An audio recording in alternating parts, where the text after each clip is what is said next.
ನಾವಿವತ್ತು ಹಾಗಲಕಾಯಿ ಪಲ್ಯ ಮಾಡೋದು ನೋಡೋಣ. ನಾನು ಹಾಗಲಕಾಯಿನ ಈ ಥರ ಸಣ್ಣದಾಗಿ ಹೆಚ್ಕೊಂಡಿದ್ದೀನಿ. ಈ ಥರ ಹೆಚ್ಕೊಂಡಿದ್ದೀನಿ ನಾನು. ಇದು ಒಗ್ಗರಣೆಗೆ ಒಂದೆರಡು ಹಸಿಮೆಣ್ಸಿನ್ಕಾಯಿ, ಈರುಳ್ಳಿ, ಟೊಮೆಟೊ ಹಣ್ಣು ಈ ಥರ ಹೆಚ್ಕೊಂಡು ಇಟ್ಕೊಂಡಿದ್ದೀನಿ. ರುಬ್ಕೊಳ್ಳೋಕ್ಕೆ ಸ್ವಲ್ಪ ಕಾಯಿ, ಬೆಳ್ಳುಳ್ಳಿ, ಕೊತ್ತಂಬರಿ ತೊಗೊಂಡಿದ್ದೀನಿ. ಈಗ ಶುರು ಮಾಡೋಣ. ನಾನು ಇವಾಗ ಒಂದು ಬಾಣಲೆ ತೊಗೊಂಡಿದ್ದೀನಿ. ಬಾಣಲೆಗೆ ಇದು ಹಾಗಲಕಾಯಿ ಹೆಚ್ಕೊಂಡಿದ್ದೀನಲ್ಲ, ಇದನ್ನು ಹಾಕ್ಕೊತೀನಿ.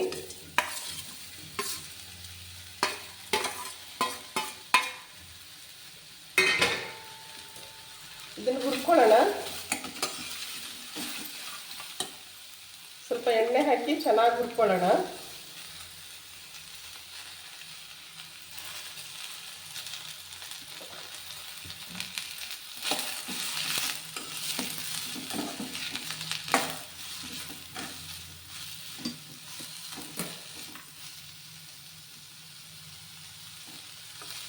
ಚೆನ್ನಾಗಿ ಇದನ್ನು ಫ್ರೈ ಮಾಡ್ಕೊಳ್ಳೋಣ. ಸ್ವಲ್ಪ ಕಲರ್ ಚೇಂಜ್ ಆಗೋ ತನಕ ಹುರಿಯೋಣ.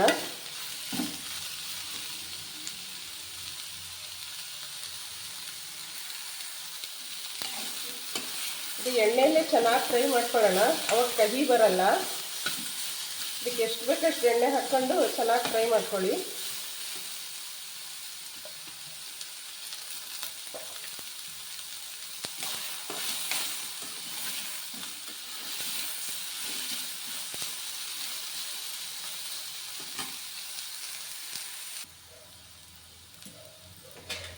ಇವಾಗ ಇದಾಗಿದೆ.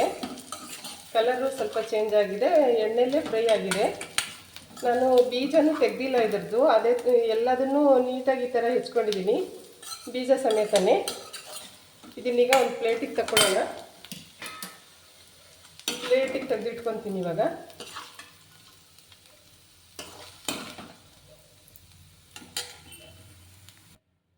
ಹಾಗಲಕಾಯಿ ತೆಗೆದಿಟ್ಕೊಂಡಿದ್ದೀನಿ.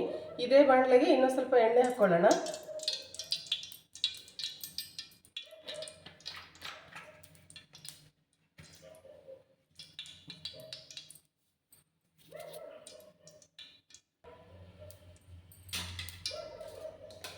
ಇದಕ್ಕೆ ಇವಾಗ ಈರುಳ್ಳಿ ಹಾಕ್ಕೊಳ್ಳೋಣ.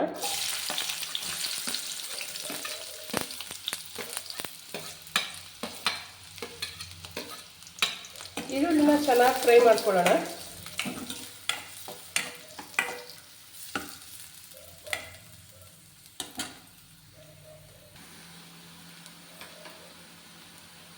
ಈರುಳ್ಳಿ ಫ್ರೈ ಆಗಿದೆ. ಇಷ್ಟಾದರೆ ಸಾಕು. ಇದಕ್ಕೆ ಇವಾಗ ಹಸಿಮೆಣ್ಸಿನ್ಕಾಯಿ ಹಾಕ್ಕೊಳ್ಳೋಣ.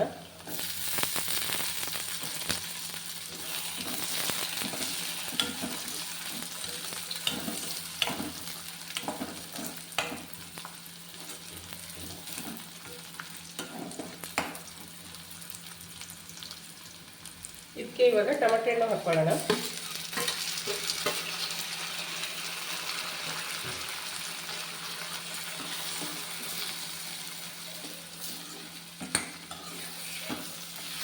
ಚೆನ್ನಾಗಿ ಮಿಕ್ಸ್ ಮಾಡ್ಕೊಳ್ಳೋಣ.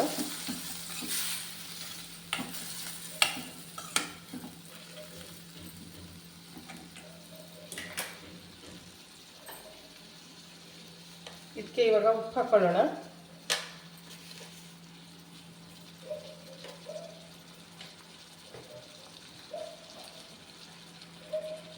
ಸ್ವಲ್ಪ ಅರಿಶಿನ ಪುಡಿ ಹಾಕ್ಕೊಳ್ಳೋಣ.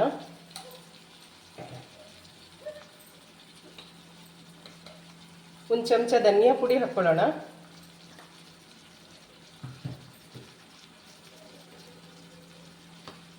ಒಂದು ಚಮಚ ಖಾರದ ಪುಡಿ ಹಾಕ್ಕೊಳ್ಳೋಣ.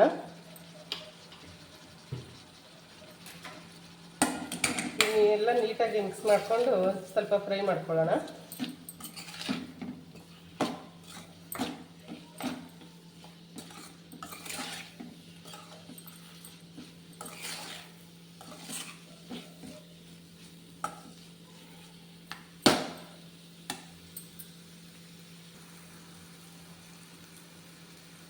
ಇದಕ್ಕೆ ಇವಾಗ ರುಬ್ಬಿಟ್ಕೊಂಡಿದ್ವಲ್ಲ ಮಸಾಲೆನೂ ಹಾಕ್ಕೊಳ್ಳೋಣ.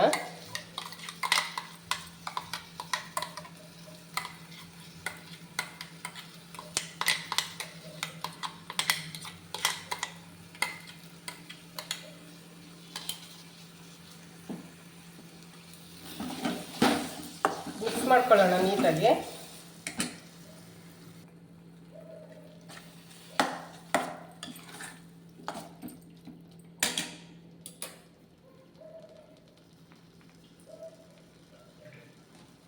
ಇದಕ್ಕೆ ಸ್ವಲ್ಪ ನೀರು ಹಾಕ್ಕೊಳ್ಳೋಣ.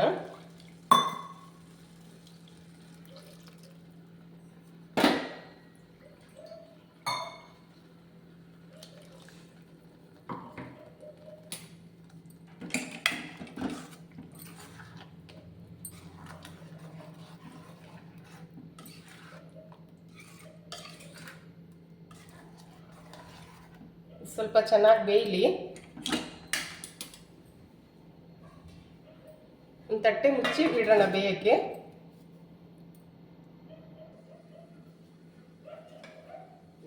ನೋಡೋಣ, ಇದು ಈ ಥರ ಆಗಿದೆ. ಇನ್ನು ಬೇಯಲಿ ಇದು.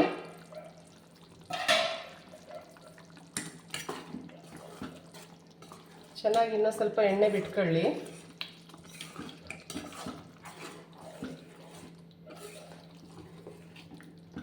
ಸಿಮ್ಮಲ್ಲಿಟ್ಟು ಹೀಗೆ ಇನ್ನೂ ಸ್ವಲ್ಪ ಬಿಡೋಣ, ಚೆನ್ನಾಗಿ ಬೇಯಲಿ.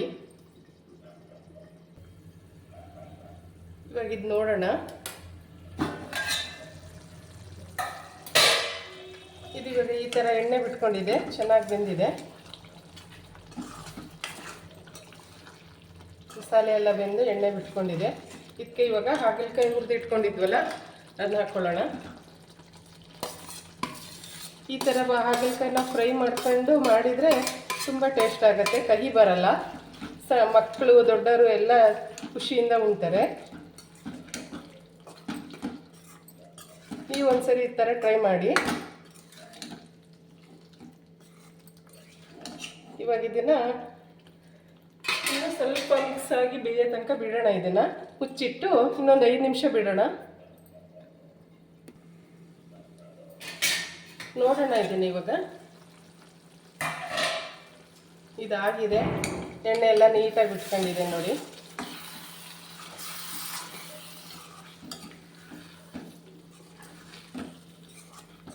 ತುಂಬ ಟೇಸ್ಟ್ ಆಗುತ್ತೆ. ಈ ಥರ ಒಂದ್ಸರಿ ಟ್ರೈ ಮಾಡಿ. ಮಕ್ಕಳಿಗೆ ದೊಡ್ಡವ್ರಿಗೆ ಎಲ್ಲರಿಗೂ ಇಷ್ಟ ಆಗುತ್ತೆ. ತುಂಬ ಕಹಿನೂ ಆಗಲ್ಲ. ಅಕ್ಕಿ ರೊಟ್ಟಿ ಜೊತೆಗೆ, ಜೋಳದ ರೊಟ್ಟಿ ಜೊತೆಗೆ, ಚಪಾತಿ ರೊಟ್ಟಿ ಜೊತೆಗೆ ತುಂಬ ಚೆನ್ನಾಗಾಗುತ್ತೆ. ರೆಡಿಯಾಗಿದೆ ಪಲ್ಯ, ಹಾಗಲಕಾಯಿ ಪಲ್ಯ ರೆಡಿ.